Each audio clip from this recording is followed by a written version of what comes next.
the old campground. Gonna be some moaning, gonna be some moaning, moaning on the old campground.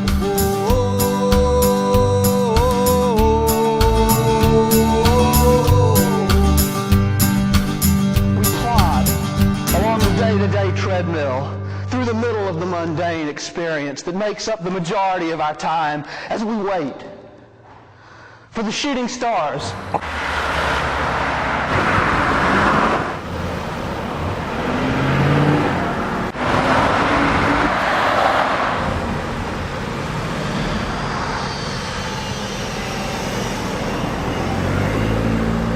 This is the mechanical riverfront kingdom.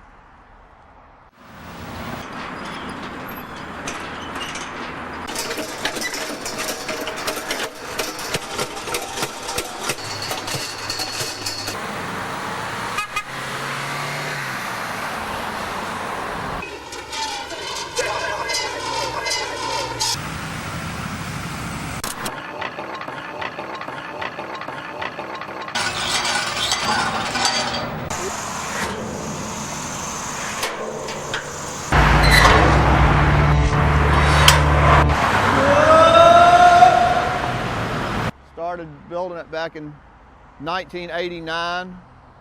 I just had this idea I was going to make some metal men. So my first man was Adam, of course.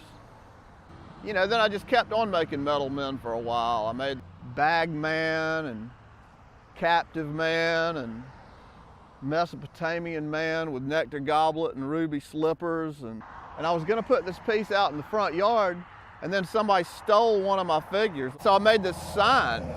And I started getting these phone calls from this girl who would cut the conversation really short. She would go, "I know where it is," and then she'd hang up. Hey, how you doing? I really don't want to give you my phone number. I just want to avoid any problems, but I know where your sculpture is. I just tried to call you later. Okay, bye. That got me to wanting to make things so big that you couldn't steal them. Are you ready to do it for me, Bateman?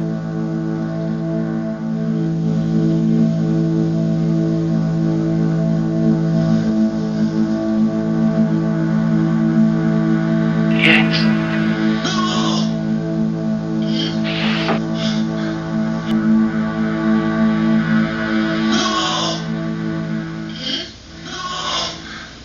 You believe in democracy, don't you? God made the world. You're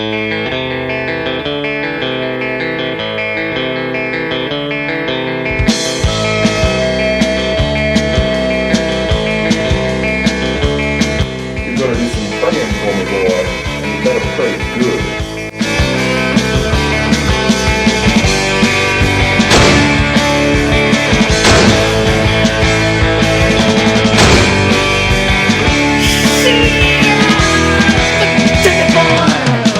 It's bad, you know.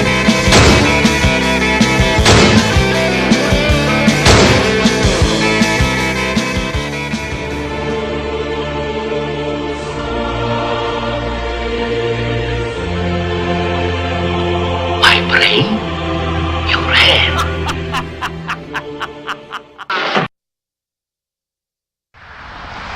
This is a piece I call Boundary.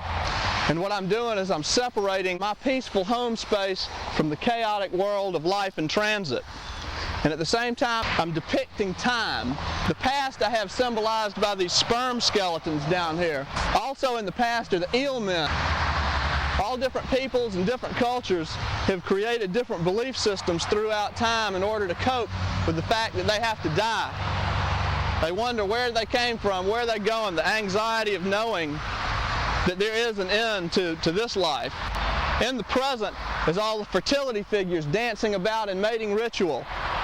At the top is the future, the imminent demise of everybody, the vultures waiting. This is meteorite vulture down here, because you never know when it's going to happen. Might be sitting right here, meteorite fall down out of the sky, land on top of it, just comes out of the blue, meteorite vulture.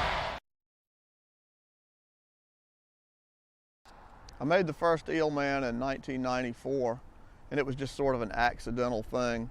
I just thought, well, that's pretty cool. What is that? So I just wrote on it, I'm the eel man with sideburn and pointed hat. So there. It kind of came to symbolize this idea lurking on the other side of consciousness until it shoots through and manifests itself in reality. And that's what the eel man is all about. The eel man is just this line of transmission from the other side of consciousness into the mind in which creativity is spawned. The eel man is all about ideas and about independent thought. In essence, I guess it's really all about freedom. There's so many forces out there, forces of evil, that will try to command your life and suck the life out of you and use your life for, its own purposes. This is Tank. It sort of speaks about the impotence of mankind to bridle the self-destructive forces set in motion by the Industrial Revolution and capitalistic enterprise. Faith in Industry is a sculptural complex designed to manufacture psychic unity using computers as raw materials. If you're looking for a hole, we can get one with the sky saw. To cut a hole in the sky, creating a psychic opening, and the control tower is used to harvest souls from chaos as they're lost in the mundane ritual of the daily commute. And then the sky stitcher is used to sew up these holes when they're harmful to individuals or groups of people. Fight.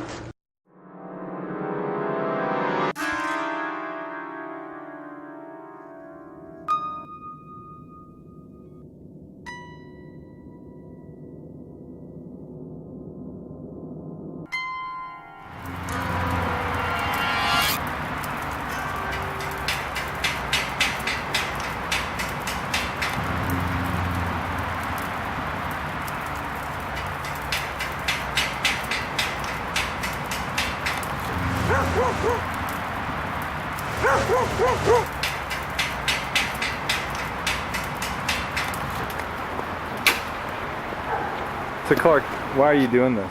Something that's coming through from the other side of consciousness. It's sort of a millennium piece, you might say. I'm hoping to finish it, for the turn of the millennium. And this whole thing is called the infrastructure of an uncertain future.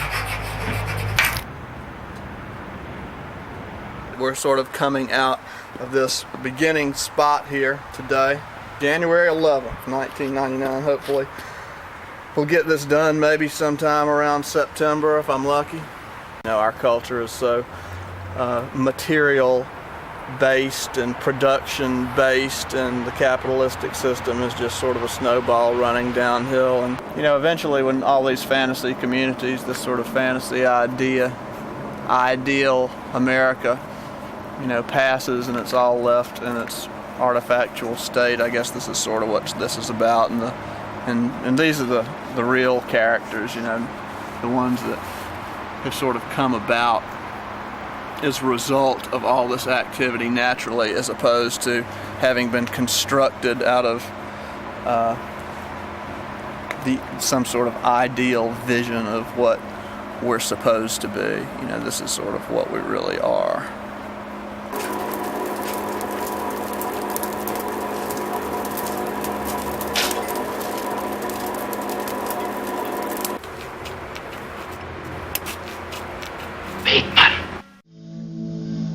You must do this job for me, Bateman. Shining city upon the hill. Shining city upon the hill. Shining city upon the hill. Shining city upon the hill. Shining city upon the hill. It's over now.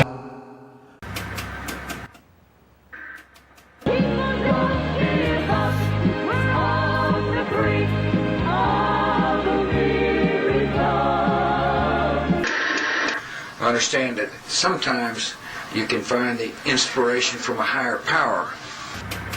The merger, we think, it uniquely positions us to ultimately become the largest marketer of electricity and natural gas at both the wholesale and retail level nationwide. Another day, another record, the highest finish ever. Who knows where the earnings come from? So you have to take it on faith. So you have to take it on faith. So you have to take it on faith.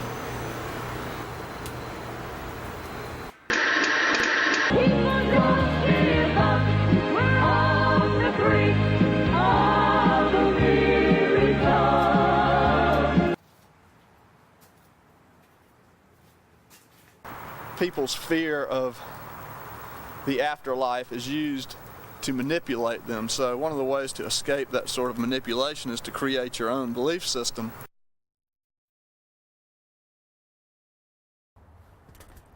This is Kingdom Come, and what we've got is the antenna at the top.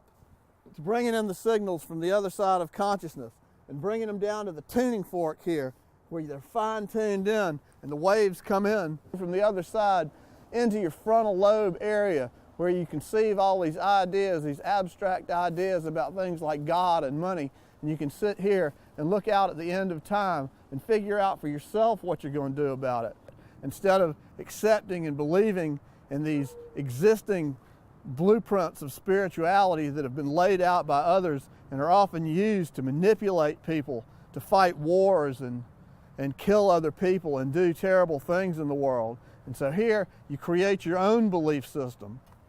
The kingdom will come. And then you look out at the end of time. The bagman is pushing his shopping cart through eternity. It's the congested world on its final day. Everybody crammed in, resources exhausted, looking for a way out. But there is no way out because it's the end of time. And at the top is the eel man redemption chandelier, dropping the hook down to sift the chosen few out of the sewer of the world and into everlasting whatever. And then we've got the sky scratcher right here to communicate back to the other side of consciousness.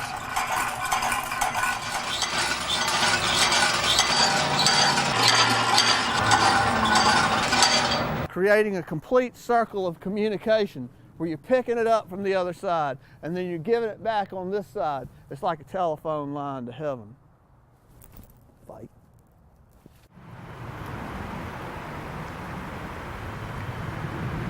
The spirit structure of the industrial artifacts of the certain future makes nice little ghost images on the table. We remove all these things. See where it once was.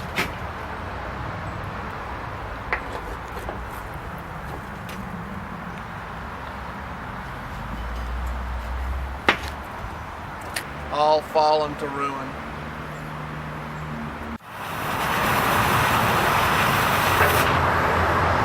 That's that.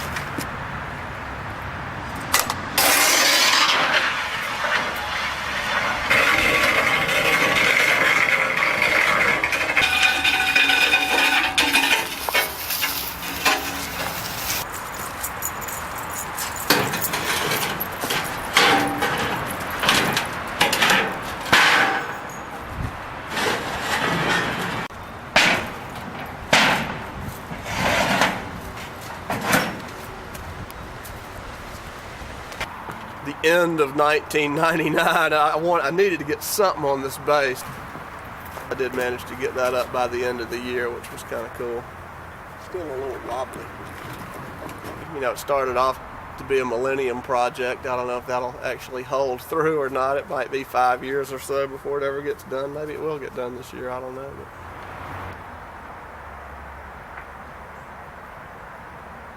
But these are going to be part of the super shaft. I'm going to need about, I don't know, maybe 10 of these, and I'm going to stack them up on top of each other until I get a shaft that's probably about 25 feet tall. During pre-industrial times, lovely shafts emerged naturally. Later, they appeared inorganically as man began developing many useful applications for combustion. Shafts were common in central areas and throughout the peripheral margins of society. Manufacturing communities took pride in the size of their shafts and sometimes cared for them long after they had become impotent. They became integrated into work, live, and play communities. Metaphorical shafts replaced real shafts as events unfolded. It was clear that no one could be trusted. It was standard to hear that someone had been shafted or had gotten the shaft. Come on, Billy. Yeah, now she wants her fucking money back for all the power you charged jammed right up her ass for fucking $250 a megawatt hour. The shaft was considered bad, but shafts proliferated nevertheless. Another one will be used to connect all these hoses to coming off of it. You know, making a super hoser.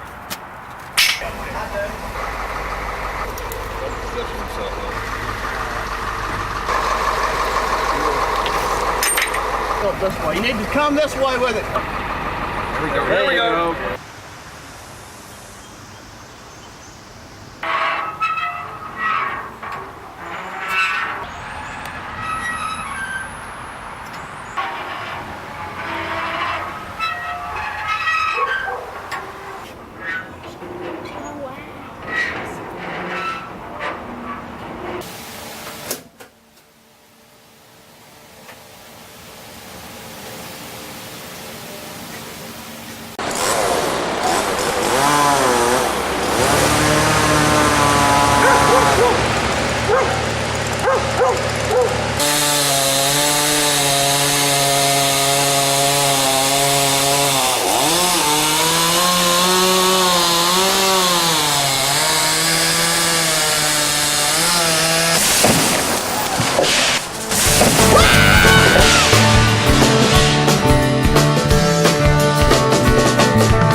What about the people?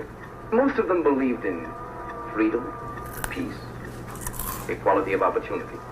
But I guess just like in our time, there are those who, for power, would make slaves of everybody else. Yes, I'm afraid so. But they didn't have our tools to fight them with. We're trying to change the world.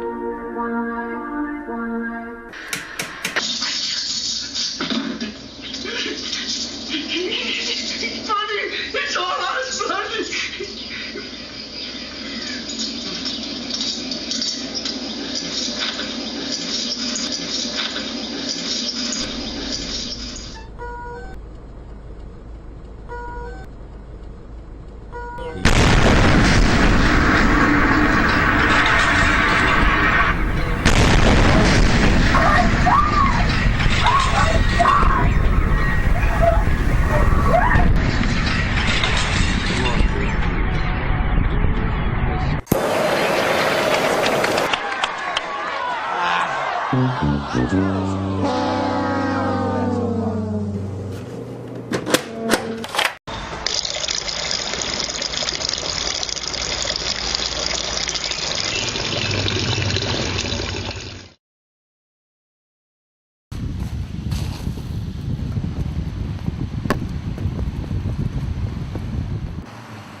There's one way in, you know, you're led into the superstructure through this grand entryway with all this promise and so forth, and then you do your work within the superstructure and you cut holes in the sky, you know, openings for the beliefs that keep everything afloat. And then Super Dogmatizer works in conjunction here with the idea transmission terminus that leads off to the idea transmission ruin out in the peripheral margins. You know, you put the dogma out into society so everybody will play by the rules and do what they're supposed to support the system. Once the superstructure is done with you, it just throws you away. when the physical structures that transmit the ideas have collapsed, then all you've got to go on is faith. And so we have this eel man shooting off into the peripheral margins as new ideas, and this wandering figure is out here trying to snag himself an idea amidst the ruin. Traditional belief systems, are integrated in this really fast-paced modern life, and creates lots of conflicts, and that's sort of what's the underlying theme of all the work that I've been doing here. I think I'm pretty happy with it. A gated community, so to speak, where, the wealth is hoarded, by the people who preach these lofty ideas, but yet they'll get theirs too. In the super sewer.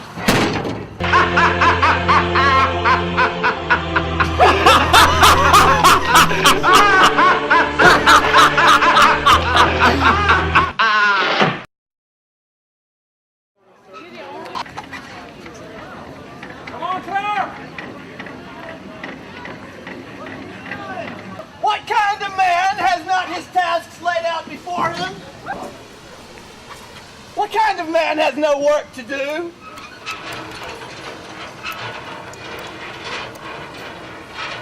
What kind of man sits idle shuffling papers, robbing others of their retirement plans? What kind of man has no insurance? What kind of man has no credit cards? The kind of man who lives outside of the superstructure, walking around on the sewer brick road, has no credit cards. He looks up and he sees the super hoser, and he's going, I'm getting hosed! I'm getting hosed out here! I don't want to be hosed anymore. I want to do the hosing. So he looks and he sees the superstructure and he goes, that's what I got to do. I got to go to the superstructure. I got to get inside the superstructure. I got to work for the superstructure people, and I can be the hoser. This is a monument to the 20th century, an artifact of fantasy and a foreshadowing of future collapse and mutation. And so what we have is this superstructure that is like a Rosetta Stone, trying to tell the story as to what we did here. And so the idea transmission ruined. It goes everywhere. It's going off into all directions, but it's broken. All these lines of communication are down. But there are some mutants. And that's what the flight of number 13 is back there. He had swallowed the hook at some point, but he broke loose and took off. And they're moving around outside the peripheral margins, outside the marginal wastelands, as hunters and gatherers of new ideologies amidst this ruin.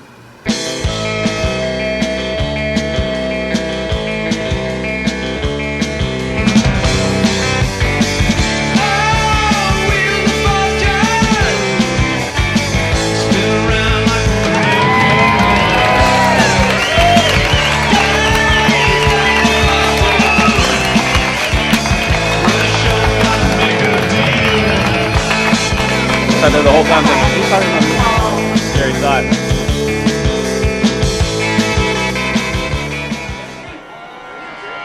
And so it came to pass, as the invisible hand guided our destiny, that the weight of greed and zealotry left the great superstructures of the world in ruins, and the wandering mutants scoured the marginal wastelands as hunters and gatherers of new ideologies.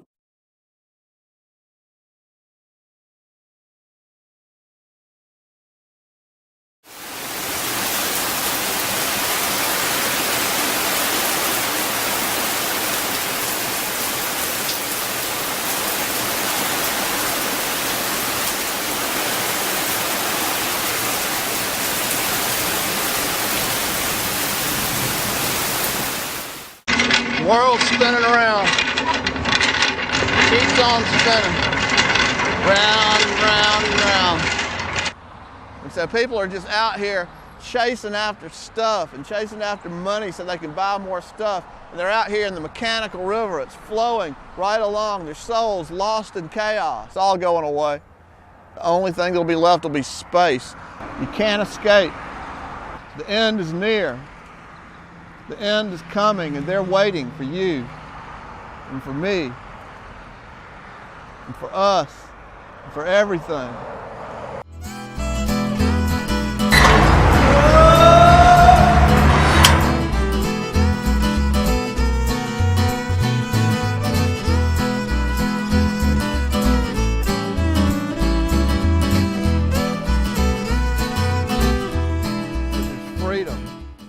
freedom to be had in this small little smidgen of time that we've been given here. And we've got to seize it. And that's what really this is all about.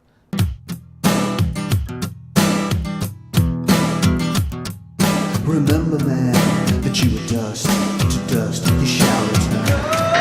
Remember, man, that you were dust. And to dust you shall return. Remember, man, that you were dust. And to dust you shall return. Remember, man, that you were dust. And to dust you shall return.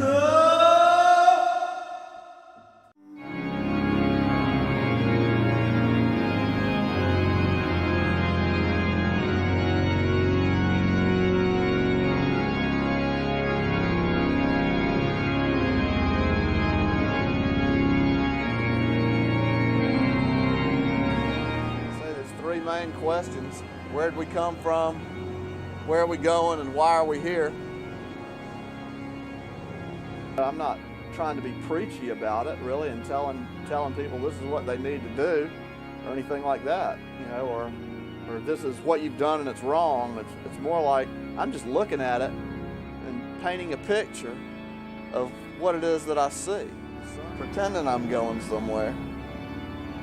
And sometimes that's just as good. Yeah, usually it's just as good. And finally, Joy, how about Hanukkah?